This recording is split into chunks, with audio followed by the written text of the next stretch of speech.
जय श्री राम, जय श्री बालाजी महाराज, जय श्री हनुमान।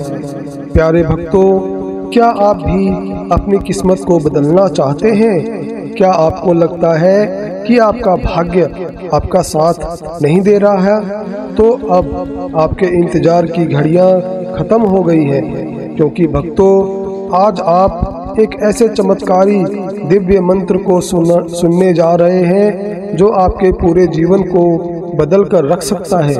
यह कोई आम मंत्र नहीं है, यह एक दुर्लभ, चमत्कारी और प्रभावशाली मंत्र है जिसे जब कोई व्यक्ति सच्चे मन से श्रवण करता है तो उसी रात ब्रह्मांड में हलचल शुरू हो जाता है।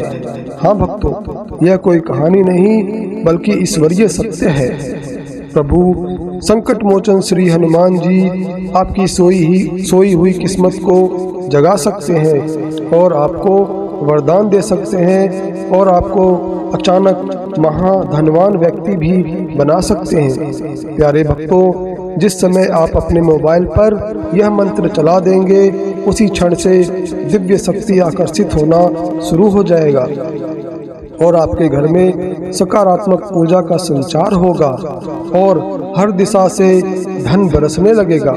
और भक्तों, आप इस मंत्र को सच्चे मन से सुन लेंगे, उसी रात आपके घर में गुप्त धन प्रकट हो सकता है। हाँ भक्तों, गुप्त धन जिसे ना किसी ने देखा ना किसी ने खोजा, वो अचानक आपके तिजोरी में आ सकता है।